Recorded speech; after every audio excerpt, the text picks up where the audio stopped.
witches, which is fitting for tonight's program. And we have a copy of Lisa Graves' book, History's Witches. So this is Lisa Graves. She's going to talk tonight about her book, History's Witches, that she illustrated and wrote. So please welcome. Hello, everybody. Thanks for coming. So my name is Lisa, and I'm a professional illustrator. That's where all the art in this book comes from. I do all the illustrations myself. And when people think of an illustrator, they usually think just books, but actually there's a lot of good things you can do with illustration. And like sometimes if you go into Walmart or Target or Home Depot, some of the pots that you put plants in, I designed those. We'll start with an illustration, and then the illustration gets sent to China, and then China manufactures them. So there's all different things. I've designed wine glasses and flower pots and plates and napkins, even aprons, some Halloween costumes. So eventually it worked into a book, and that is what we're going to talk about. So, what do you guys think of when you think of a witch? Do you think maybe with a long nose? What else? Yep, everybody knows. Yeah, that's a big one. Salem witch trials. A broomstick. Yes, yes, yes. Definitely a pointy hat. Good call. Yes. Yep. And they have like a little pot where they have some a cauldron. A cauldron. Yeah. You can store the water. Yeah. Oh, good one. But what do you think about their look? The warts, right? Pointy chin, green skin, pointy nose. Well, a lot of that stuff came from a woman named Mothershifter. I'll show you the picture of her. Mothershifter was actually born very deformed. She was born with a very hook kind of nose that had kind of a bump in it. She had like a long chin. She had facial deformities. And a lot of what you think of it as a witch actually started with this woman. Unfortunately, she was born with all these problems. And people back then did not understand these problems. They just thought she was born of evil forces because she had all these physical deformities. And she stood out from the rest of her village. So they immediately labeled her a witch. And they did the same to her mother, too. Her mother was kind of a outcast. So Mothershifter was actually born in a cave in England, and people still go there. It's like a tourist attraction, almost like you go to Salem. A lot of people in England go to, I don't even know how to pronounce it, Knaresborough, to see the Mothershifter cave where she was born. So that's kind of where we get the whole witch picture, and also from papers put out by the church. Now, nowadays we think of church as a place to pray. We find community in church. We make friends. We bring our family. It's a very nice place to go. But back 1600s, 1700s, the church kind of told you what you could think, what you could wear, what you could do. They kind of dictated everything. It was a little different than what we think of church today. So they kind of controlled everything. So when people weren't following their rules, they started creating these pamphlets or papers that showed women that looked like Mothershifter and said, these are evildoers, and this is what an evildoer looks like. And that's where the whole witch idea came from.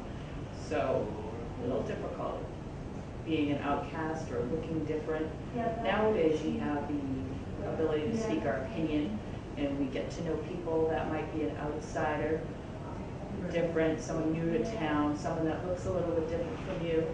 We have the right to express our opinions and talk to them.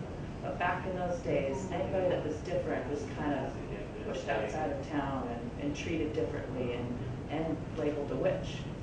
And there's a lot of reasons why people were called a witch. Sometimes it was because they were an outcast or they were different looking. But also it could have been that somebody wanted your land.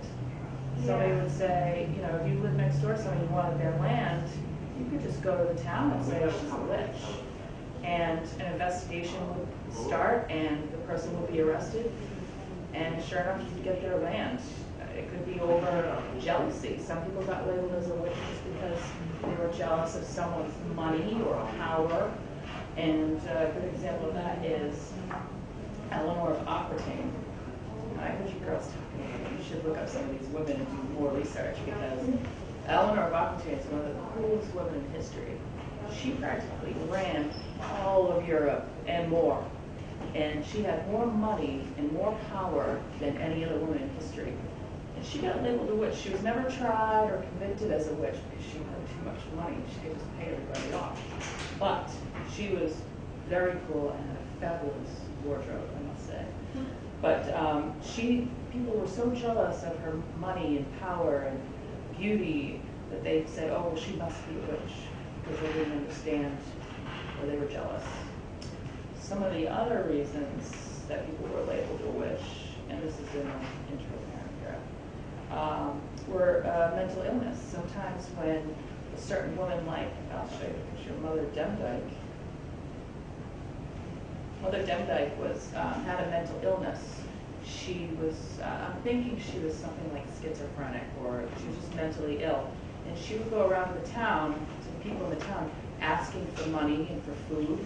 And they would normally hand out the money and the food, but when they got tired of her coming to the door, they would turn her away. And when she was turned away, she'd be mumbling like, oh, these stink, or, you know, I can't believe they wouldn't give me food, and she'd be mumbling. So the people that turned her away started thinking, oh, she just cursed me. I think I just heard her curse me.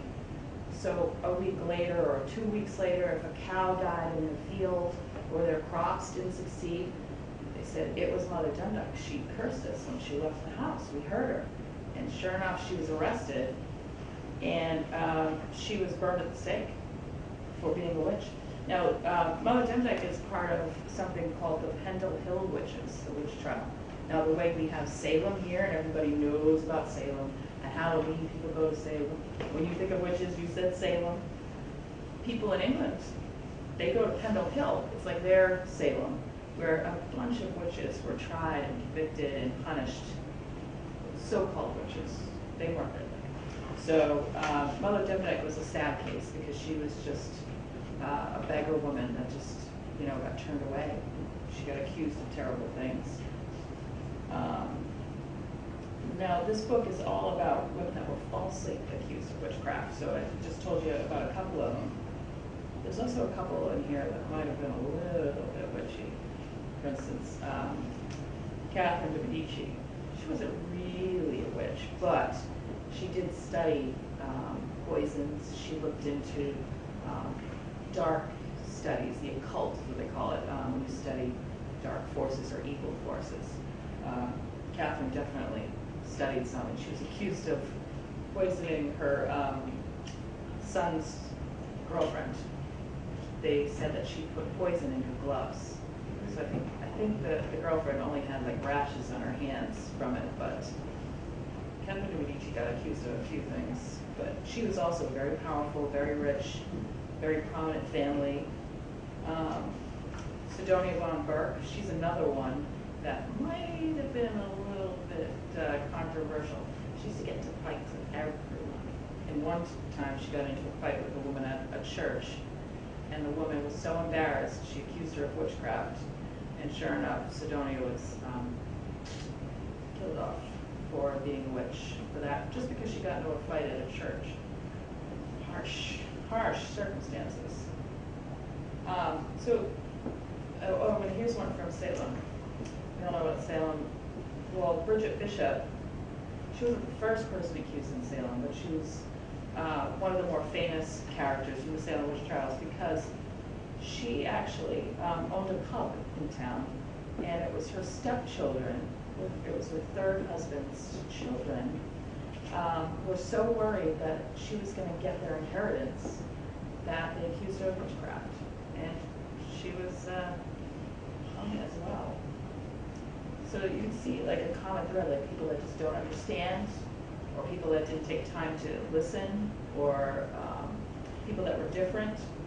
St. Catherine here, she's a very well-known saint.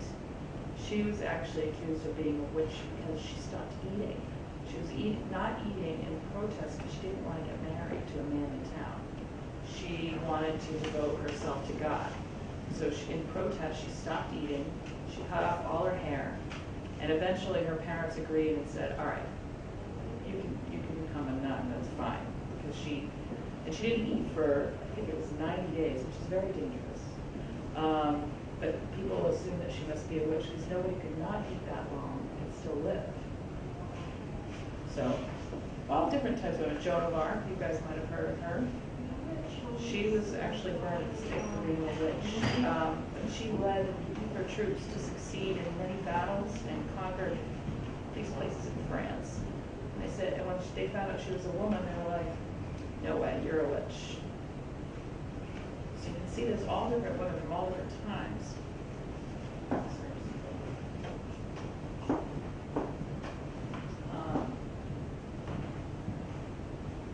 There was also witch hunts all over Europe too. Like we had the Salem witch trials.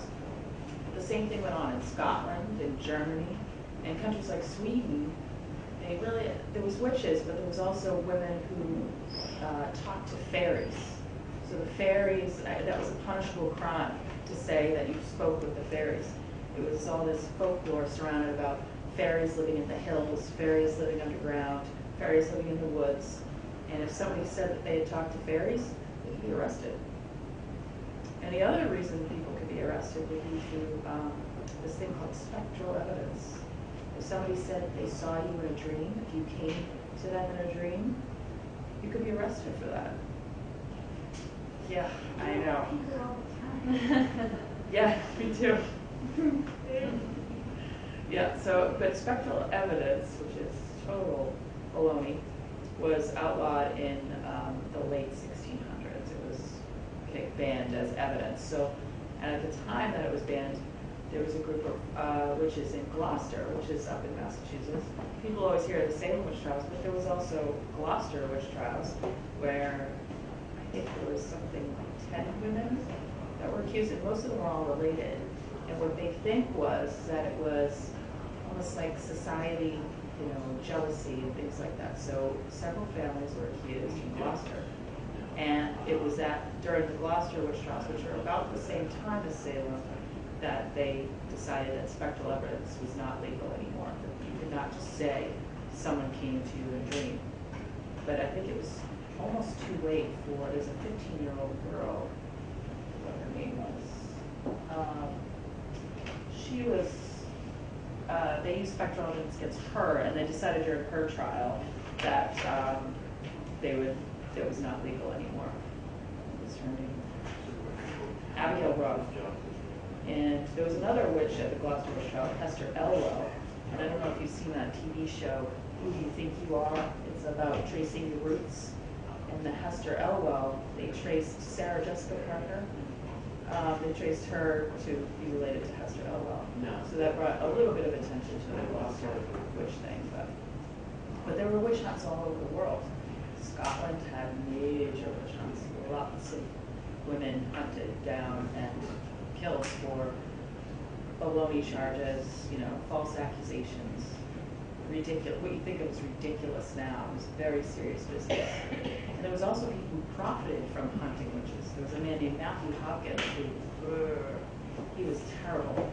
He made money off of hunting women down that he thought were witches. And there were also women that did it too. There was a woman, Margaret Aiken, I think is her name. She was so scared when she got arrested for being a witch that she told the people that arrested her that she could identify a witch by looking in her eyes. So they didn't punish her. They basically hired her to go throughout the country and point out who she thought was a witch. And she would go look in their eye and say, oh, she's a witch. So she did it to save her own skin, but she hunted 300 women. She was responsible for their deaths. So she certainly sold out her sisters. And she also profited from that as well. So little icky there, but Matthew Hopkins said his famous title was the Witch Hunter, and he made a lot of money doing that. Do you guys have any questions? Yes.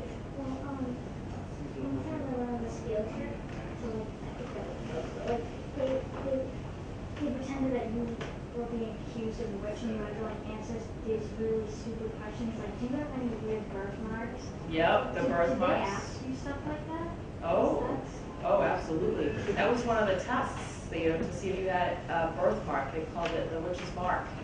So if you had a birthmark, the other thing was they said they would use familiars, meaning you would send, for instance, a cat to do your evil work, and they called that a familiar. Essentially, I have one of them in the book. There was one woman that was a midwife. You guys know what a midwife is?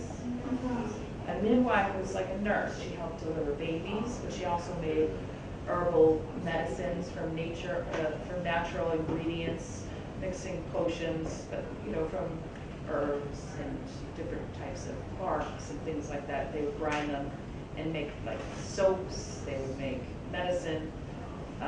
Ursula Kemp, she was a midwife, and what happened was back then you weren't in a hospital when you deliver a baby. A lot of things can go wrong when you deliver at home.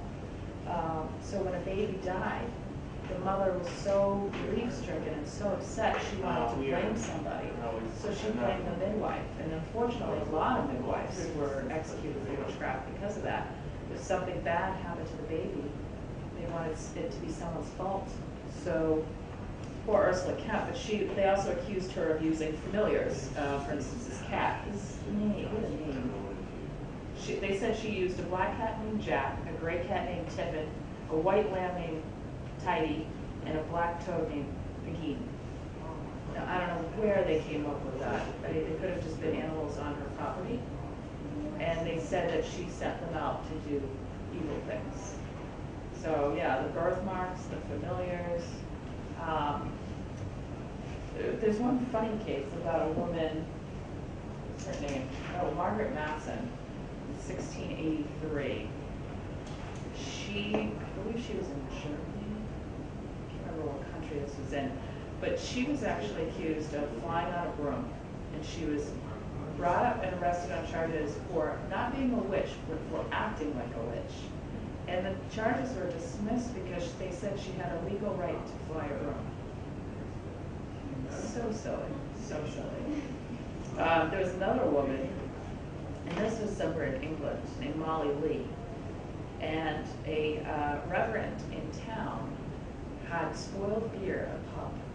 So he said that Molly Lee sent her blackbird, her familiar was a blackbird, to sour the beer at his pub. So she was arrested and she died in jail, waiting for the trial, just because some man had bad beer. I know, it's very sad. A lot of these stories are very sad.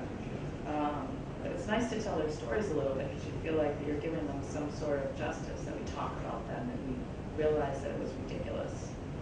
So, I mean, it's good to talk about these things. Yeah. What do you start with? A lot of I didn't things. think we start. Well, I grew up in New England, and I always saw the historical homes, and I think the witch thing started when I was maybe in 4th grade, when I read Witch of Blackbird Pond. I love that. Of course, I'm a diehard Harry Potter fan. You guys like Harry Potter? Yeah. Yes. Books on tape are great. Jim Dale reads all these. You're a Harry Potter fan? Yeah, I like the mother. Yes. My favorite. So I used to find a lot of books about witches, and a lot of it was fiction, a lot of it was non-fiction, but yes? Oh, okay, so I read this book by Roald Dahl called The Witches, and probably wasn't real, but do witches have, like, no toes and square feet? Because that's what he said. No, not really. Yeah. The only thing that, the witches supposedly had was, the hook nose and the warts and the pointy chin, but that all came from that woman I told you about, Mothershifter. So, and in the church, when you weren't going along with the church, they actually handed out flyers of very ugly women dancing around fires to scare people into just doing what they wanted you to do. So none of those characteristics are really true at all. It's all made up to scare people into doing what the church wanted them to do. So yeah, the witch book came along from, I started a blog, and the blog was called History Witch, and I started depicting all these women from history that were more interesting, and a lot of them were accused of witchcraft. And then around September, October, I feature a different witch every month and do kind of a write-up, and a publisher saw it, so she wanted me to do a children's version. So there's a lot of things. It's very difficult to word a lot of this for the 9 to 14-year-olds, Right. because some of it is very dark and very sinister, very gruesome. But I did manage to find 13 women that I thought would be easier to tell. Some of the women on the original list, the more I looked into it, I was like, oh, no, too creepy, too weird, too... Some of them were, like, creepy and weird. But these women were all falsely accused. Like Anne Boleyn. Anne Boleyn's probably the most famous woman in here. Anne Boleyn was one of Henry VIII's wives. You guys you've heard of Henry VIII? Very famous king. Very famous. He had a lot of wives. And Anne was his third wife. And she could not, back in these times, this is 1500s, she couldn't have a son. Big deal for a king was to have a son to become the next king. It was like the most important thing a king could do is to have a son. But we all know it's the one because girls were really better. But back then it was like a big deal. And Anne couldn't have a son. She had a daughter, and you know who her daughter became? Queen Elizabeth I, the most powerful queen next to Eleanor of Aquitaine in history. So, she was actually beheaded. Yes. Is Queen like, you know how you said that Queen Elizabeth was her daughter? Mm-hmm. Like when you say Queen Elizabeth, like the very first Queen Elizabeth? Yes. Oh. The Queen Elizabeth II, who's the queen now, she is not a direct descendant, I don't think. I forget how the chain goes. Anyway, yeah, Queen Elizabeth was her daughter. So Anne could not produce a male son. She had a daughter. So King Henry VIII, not wanting to waste time, said that she had falsely lured him away from his first wife, and he accused her of horrible things. And people said she was a witch. She must have used her witchcraft to marry Henry VIII. And sure enough, she was beheaded. But he brought in a very special axe. Oh, as long as it was a He special did. axe, it's okay. He did. He brought in a special axe because he loved her. Did they ever find anybody else to be have witch powers, have anything? Not really, no. Mothershifter, who actually I was talking about earlier, she was considered a seer, almost like a fortune teller. She could supposedly read the future and supposedly predicted a lot of things. She actually predicted the downfall of Anne Boleyn. So if you read the transcripts of someone like Mothershifter or Nostradamus, they're so vague you could translate them into anything. You could say Nostradamus predicted that I'd have a cold tomorrow. Right. You know, very vague outlines of things that could happen. But Mothershifter, some of her statements seem to be a little bit more in tune, like the fall. So the Cardinal Wolsey, who worked for King Henry VIII, he had a lot of problems with Mothershifter and sought to have her executed because he didn't want to hear any of these claims, and he would get in a lot of trouble at the time for Anne Boleyn not having a son, things like that. Yes? What does executed mean? Oh.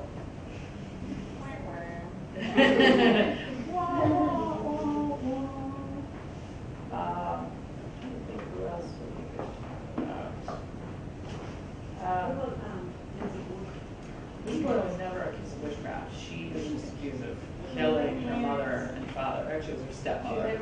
Oh, yeah. I think it's Salem, Elizabeth. Yeah. It's just the most notorious murder case in Mine was Massachusetts. Oh, it was lower. Yeah. My dad was in Colorado. He needs to move.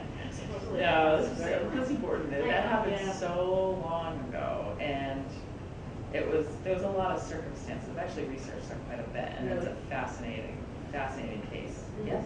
My mom said that my dad was related to Lizzie Borden. Really? Yes. And my dad said that for their anniversary they're gonna go to like this Lizzie Borden hotel, like, and live in The house? like, and live in the house. And my mom said, please don't put me on the shed. And also,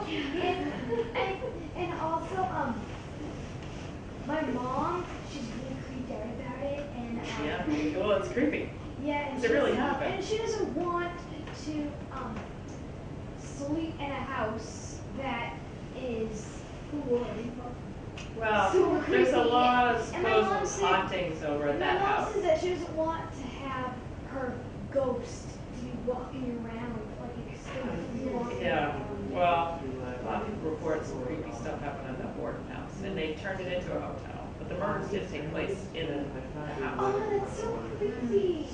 But it wasn't the hauntings, it was a murder that happened a long time Yeah, ago. it wasn't like eyeballs smushed on the face. Oh. That's what my friend told me. But there's a song, a Lizzie Borden song. Uh-huh. It's her, Lizzie Borden Had an axe, gave her father. Oh yeah, father 40 for Is it Mothershifter? when she 41, she, yeah. she gave her. Well, you know, there's a lot of rhymes about, like, a lot of these, like the witch, Molly Lee. It was like, Molly Lee, follow me around the apple tree, and then you will see that, something about Molly Lee being she was the one that sent the blackbirds supposedly to sour the beer in the pub. So, yeah, a lot of creepy, weird stuff happened. You know, have you heard of Blair Witch Project? Don't watch that movie. It's a movie that was based on a so-called witch in Maryland called the Bell Witch. And they said that she haunts those woods, whatever, but she was just a normal woman that the people in town didn't like and ran around town. So when bad things happened in the town, they said that, you know, the Bell Witch had come back to haunt them. But they chased this woman out of town and caused her death. She came back to haunt them. It's her business. How did she die? Who? The woman you were talking The about. Bell Witch? Yeah. She froze to death because they ran her out of town. She had nowhere to go. She had nowhere to live, and it was the middle of the winter. Oh. She froze to a rock, and they say that her handprint is still on the rock. So it's called. Yep, it It's on the is. list of places I'm gonna go. Yeah. Like the Lizzie Borden suite. Actually, I kind of want to go in there. That just sounds. Alright, what else can we talk about? I know. Well, you know what, I'll give you a sneak peek of, I have another book coming out in April or May of next year. And that's all about female explorers, which is a little bit of a lighter topic than witches. It's all about famous female explorers, and I think you have heard of a couple. Amelia Earhart. Yeah. Yep, you guys have studied her in school? She was so cool. One of the things that people don't know about Amelia Earhart, aside from the fact that she flew around the world and then disappeared, is that she also had this bright yellow car that she drove her mother and sister across country. It was like the longest trip. And not a lot of people have heard about this. Like, women didn't do that back then. She got this bright yellow car and drove clear across the country to with her mother, because her mother was sick and she wanted her to see different places along the route. So, another one that you might have heard of that's in the next book is Sacagawea. Oh, yes. I love that we just saw. I know, we just saw that one. You're probably studying a little bit about her right now because of Yeah, Thanksgiving I know. in India. And Because, she's on the dog one and I also have a necklace of her. It's like, yeah. It's very cool stuff. She was a very cool woman. What she did, she helped people explore across the country where it was all Native Americans living across the country. Oh, yes. They didn't take well to outsiders. Yeah. I heard like she helped them. Lewis and Clark. Yeah. She helped them get across country because there was tribes that would not welcome outsiders. So she was a woman, Indian, Native American, and she went into these tribes and basically communicated that Lewis and Clark meant them no harm. So that's how they got all the way up to California, where no one had been. Yeah, oh yeah. I heard that also, she had a baby when she was 16 Sacagawea? Yes. Yep. And that she found like her long lost older brother. She and, found like, family, yeah. Yeah, it's like it was like he was like one of the chief of like the chiefs of the Native American tribe. That's exactly right, yep. When she was traveling she was sort of kidnapped and sold as a slave. Yeah, when she But was when like she- in preschool or something. Like I she think was she like was, like, 2 or 3. I think she was a little bit older, but I'm not sure, 100% sure. But she sold into slavery, she ended up married, and then they somehow were connected with Lewis and Clark, and she helped them travel across the country. There's a lot of women that you probably haven't heard of in the next book too. Women that have done amazing things, like this woman Nellie Bly. Back in the days, she was a reporter. But back in those days, in the 1800s, late 1800s, women were only supposed to write about gardening, cooking, fashion. And Nellie Bly was like, are you kidding? I know, right? Yeah. So she applied for a job in a newspaper. She got hired, but they thought she was a man. They didn't all were looking at a piece of paper. So when she showed up, they're like, oh, no. You can't work here. We want a man for this job. And Nellie Bly was like, well, talk them into hiring her. And they're like, all right, you need to write about gardening and fashion. Nellie actually went undercover at an insane asylum, which is, do you guys know what an insane asylum is? No. It's a hospital for mentally ill people. And back in those days, the treatment of the patients in those hospitals was awful, atrocious. So she went undercover, pretended to be a mentally ill person. Sorry, crazy person. She pretended to be mentally ill. They put her in the hospital, and she wrote an article a few weeks later and had it printed in the paper about all the mistreatment of the patients in that hospital. And there was charges and changes, and she instilled change that is still felt today in the mental health care industry. And the other thing that Nellie Bly did back in those days, the book Around the World in 80 Days had just come out. She set out to beat it. And what women did not, they weren't really allowed to travel alone.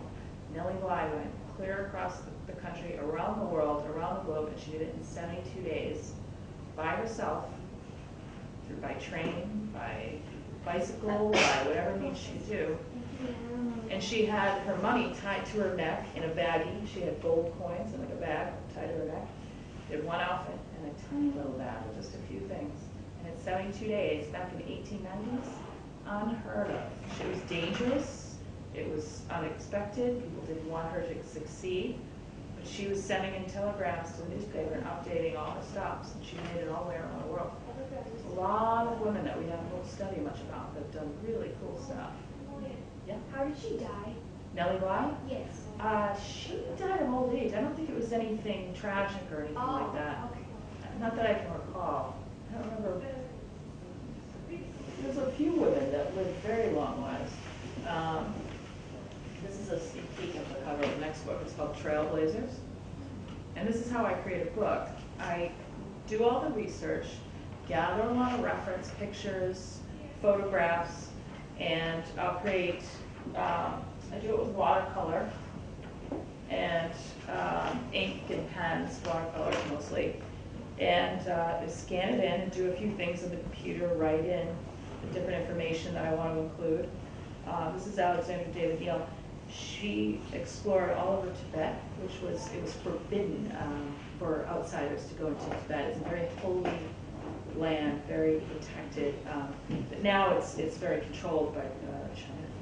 So she got in there dressed as a peasant. She was actually an opera singer.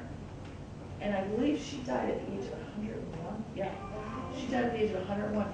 She went through Tibet, I think it was about 8 times, climbing like the highest peaks and just wandering with a companion, and discovered and wrote about this. So this is how people like us in America found out about these foreign cities. So she wrote these amazing travel journals and books. So that's just one spread for the next book. And this is the Amelia Earhart spread. See, there's Amelia, and this is the map of her trip around the world, where she disappeared somewhere over here. She disappeared? But there's a lot. Did she fall off the plane? The plane disappeared. They lost radio contact. So there's a lot of theories as to what happened to her plane. Did she come back? wasn't it like I saw like a movie or something where she disappeared in the It wasn't a Bermuda Triangle, but a lot of people did disappear in the Bermuda Triangle, which they found out has to do with chemicals rising from the water, and it creates problems with the mechanical stuff. I wish I knew the more technical terms. But no, Amelia's plane, they think, crashed somewhere in the water, but they just found new evidence in the past 3 or 4 years that shows that her and the person she was traveling with may have got onto an island. They found, yes. Yeah, of course, watching the island. That's a great shopping. And they found her and the man as like ghosts. I think I vaguely remember that episode. And like they were talking, that's why God said something about that. Yeah. Wow, that's good stuff. Yeah, no, this was over more towards, it's in the Pacific Ocean that she disappeared. There's an island, I think it's called Howe Island, that they think she might have gotten onto a little tiny island with the person she was traveling with. And they found some evidence, like a piece of a hairbrush, some men's like hair gel. Did they think she was on purpose? I think they crashed, they survived, and got to the island. A lot of people said, oh, she disappeared, she became a spy. A lot of people said, you know, she just crashed and died in the ocean. There's all sorts of bizarro theories, but recently, in the past, I think it's the past 5 years, they found evidence that she might have lived for a little while. So an island like Hawaii or an island like one of those ones Like one of the ones in the coconut tree. Good point, though. It wasn't like she got off to Barbados or something. It was a very solitary island with nothing on it. Yeah. No Mr. and Lovey. No lovey. No guilt. So yeah, that's a sneak peek. That's coming out next year. So, do you guys have any other questions about witches? well, not really a good question, but how did you like An illustrator? That's a great question. I think it started when I was very, very little. My dad would show me. My dad used to be a sign painter. And he would hand paint all the signs, and I would watch him as a little girl. And he started to teach me how to draw, and I just loved it from the start. So I just kept doing it, practicing and practicing. Wait, did you draw for a living before you did books? Yes, oh yes, yeah. I designed products like garden planters and wine glasses with little designs on them. Editorial illustrations. You know how some of the girls' magazines that you guys might see, these always like little illustrations. I've done some of those. A lot of my friends have done some of those. It's a very fun job. I just tell people I get to color all day. How fun is that? And study witches and explorers, and there might be one after this about, you know, queens that you have never heard of, and really obscure women in history that we should know more about in school. We should hear about these people. So. Yeah, because they wrote all the books, the men. I have to learn about Cousteau? Cartier. Oh, Cartier. Yeah. Well, it's not my I have to learn it. Well, the men wrote all the history books, and now we're just starting to find more stories and more information. You can find online all these different women, really cool women. I'm just doing research today on a woman named Annie Londonderry, and she was the first person to ride a bicycle around the world. Of course, she can't ride on water; she had to take a boat, but she traveled with her bike, and it was a big deal for Annie Londonderry at the time, like 1890, same time as Nellie Bly. She changed in the middle of the country. She had these long skirts. Women weren't allowed to really wear pants; it wasn't accepted. And in the middle of the country, she's like, put on bloomers, big baloney type pants. And it caused quite an uproar on controversy because she wanted to wear pants while she rode a bicycle. She did make it around the world. Very cool woman. Like now, your parents don't let you wear a skirt. Now we wear sports because we're outside doing hands. Yep. I mean, like, no, like when you You wear ride it. everything. No, that's not what I mean. I mean, like when you're riding a bike. Because like we get stuck in the. Times have changed. Do you guys have any more questions? There's another one that I was just doing research on too that you guys might find interesting. Her name was Sophie Blanchard. And she was an explorer, but she did all hot air balloon. She was like the first woman to fly, like really pilot a hot air balloon without a man present. She did it by herself. Yeah? Did all these women like live in Years and years ago. the United States? No, a lot of these were all over the place. The women in here, very few of them were in the United States. They were mostly all over Europe, France and Germany. They all had All the workshops. explorers. The explorers, no, they were everywhere. Well, you know, Sacagawea was here in this country, but that woman I said, the balloonist, Sophie Blanchard, she was from France. Nellie Bly was from the United States. Alexander David Neal, the other one that I showed you, the one that went to Tibet, she was, I believe she was English or French. I can't remember now. French, Belgian French. But a lot of the explorers were from Europe, mostly England and France, because the money it would take to fund a lot of these trips and explorations and going to Africa and going to